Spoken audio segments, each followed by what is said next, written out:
Assalamualaikum warahmatullahi wabarakatuh. Saya Syifa Fauzia, ingin mempresentasikan tugas besar 1 mata kuliah Talent Management. Poin yang akan saya presentasikan yang pertama ada konsep dan pengertian manajemen talenta serta manfaat manajemen talenta. Yang kedua ada langkah atau proses talent management. Yang ketiga ada model-model manajemen talenta.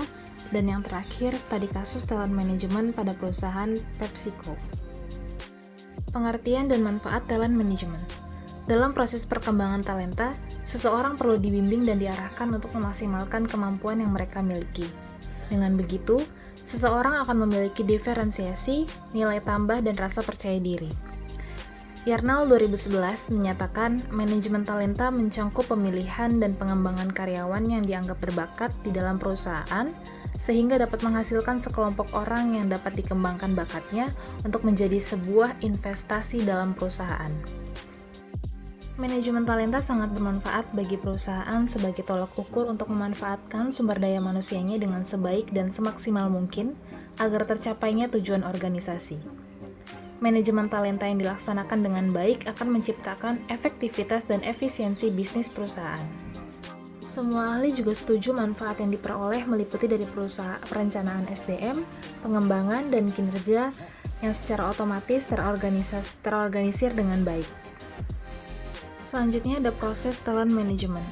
Yang pertama ada sourcing.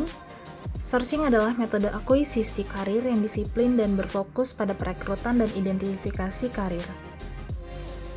Ada beberapa langkah dalam proses ini. Yang pertama ada manajemen suksesi, yaitu praktik menempatkan dan menumbuhkan individu di dalam organisasi yang suatu hari nanti berpotensi menempati peran tertentu dalam perusahaan. Kemudian ada branding, dan yang ketiga ada perencanaan staff. Kemudian proses talent management selanjutnya ada penyelarasan, yaitu proses menyatukan personel perusahaan dengan tujuan strategis dan budaya perusahaan-perusahaan. Tugas-tugas berikut dilakukan selama proses penyelarasan, yaitu onboarding, kemudian ada manajemen kinerja.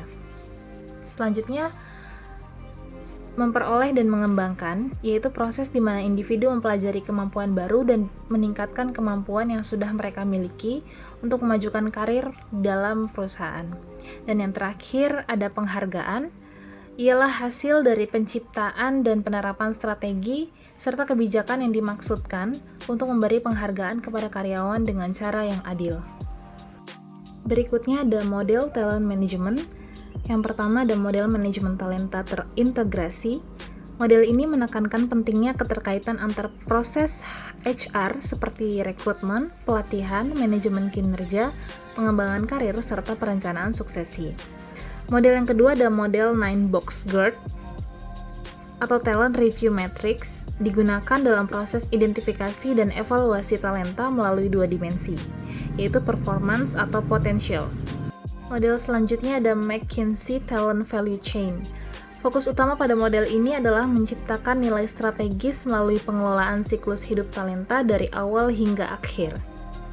Model manajemen yang keempat ada model Talent Life Cycle, menggambarkan tahapan dari perjalanan seorang karyawan di organisasi. Dan model yang terakhir ada Human Capital Management. Selanjutnya studi kasus perusahaan PepsiCo. PepsiCo adalah perusahaan multinasional asal Amerika Serikat yang bergerak di industri makanan dan minuman. Berdiri sejak tahun 1965 melalui penggabungan antara Pepsi-Cola dan Frito-Lay.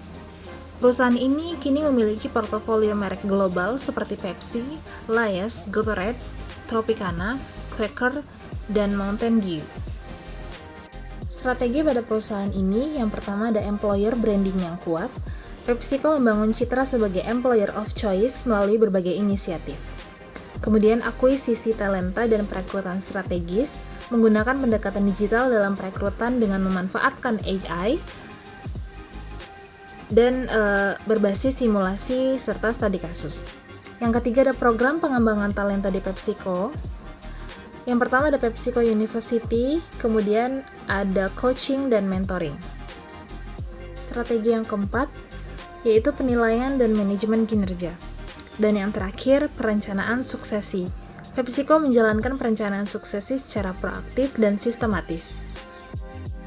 Hasil dan dampak dari studi kasus ini yaitu Retensi karyawan kunci meningkat sehingga 15% dalam kurun waktu 3 tahun terakhir.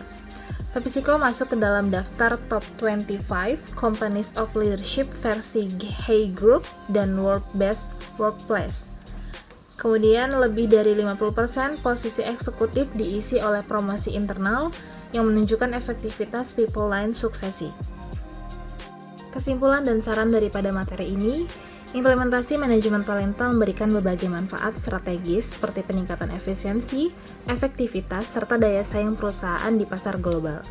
Dalam praktiknya, proses manajemen talenta mencangkup tahapan seperti inklusi, keterlibatan, rekrutmen, hingga reward sistem yang adil. Model manajemen talenta juga seperti Integrated Talent Management, Talent Life Cycle, dan HCM menjadi panduan penting bagi organisasi untuk menyusun strategi yang sistematis. Untuk sarannya, agar manajemen talenta dapat memberikan dampak optimal bagi organisasi, yang diperlukan komitmen dari seluruh pihak, mulai dari pimpinan perusahaan, praktisi SDM, hingga karyawan itu sendiri. Pimpinan juga perlu menjadikan pengelolaan talenta sebagai strategi utama dalam mencapai keunggulan kompetitif. Sekian dari saya, terima kasih. Wassalamualaikum warahmatullahi wabarakatuh.